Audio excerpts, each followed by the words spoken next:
కూడా గర్వించదగినటువంటి రోజు. మన వాడపల్లి కోనసీమ తిరుమల దివ్యక్షేత్రం, పుణ్యక్షేత్రం ఒక బృహత్తరమైన కార్యక్రమానికి శ్రీ వెంకటేశ్వర వాసవి అన్నదాన ట్రస్ట్ తరఫున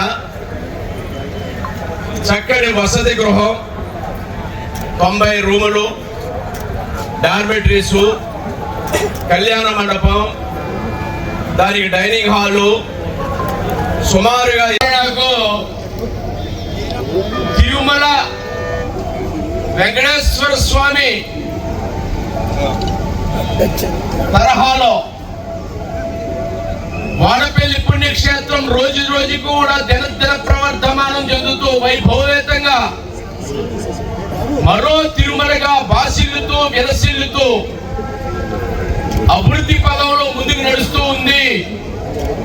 దానికి ఈనాడు ఆర్య వైశ్య ప్రముఖులు చలవ చేతితో ఈ యొక్క కార్యక్రమానికి అంకురార్పణ చేయడం, శంకుస్థాపన చేయడం, భవిష్యత్తులో ఎన్నో వందల రూములు, డార్మెటరీలు, కళ్యాణ మండపాలు ఈ ప్రాంతం అంతా కూడా మరో తిరుపతి తిరుమలగా బాసిల్లబోతుందనే దానికి భవిష్యత్తులో ఇది ఒక సంకేతంగా నేను భావిస్తూ ఉన్నాను. చాలా ఆనందంగా ఉంది.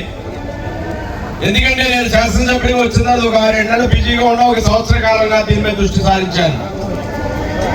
కానీ ఈ కార్యక్రమాన్ని ముందుకు తీసుకెళ్లాలని శివరామ సుబ్రహ్మణ్య గారిని కోరడం, ఈ దేవస్థాన దీని యొక్క కమిటీ సభ్యుల్ని కోరడం, ఈ యొక్క సంఘీయుల్ని కోరడం, దానిని నేను ప్రభుత్వం ద్వారా కట్టిద్దామని ప్రయత్నం చేస్తూ ఉన్నాను. 54 రూములు శాంక్షన్ అయ్యాయి, టెండర్ అయ్యాయి.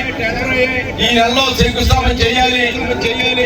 దానికి ముందుగానే మన ఆర్యవైశ్య సంఘం తరపున ఈ కార్యక్రమాన్ని ముందుగా ప్రారంభించడం అనేది ఆర్యవైశ్యుల చల్లటి చేతితో ఈ కార్యక్రమం, దానికి ఒక శుభ సంకేతంగా నేను భావిస్తూ ఉన్నాను. చాలా గొప్ప కార్యక్రమం, 25 కోట్ల రూపాయలతో చేయటం అనేది. ఆర్యవైశ్యులు తలుచుకుంటే చేయలేనిదంటూ ఏమీ లేదు. ఇందా మా సోదరుడు చెప్పినట్టుగా కన్యాకుమారి నుంచి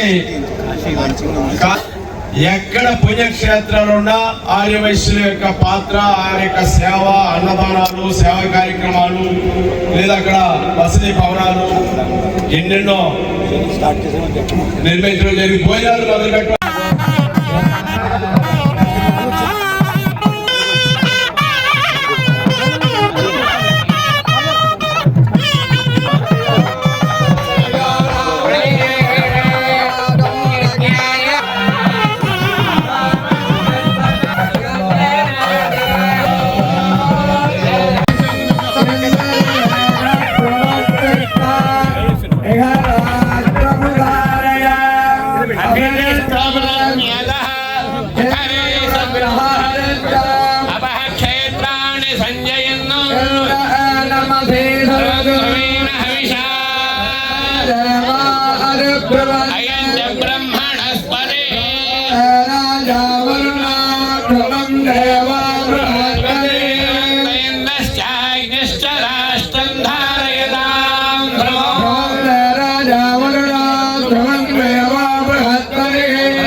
ब्रह्मण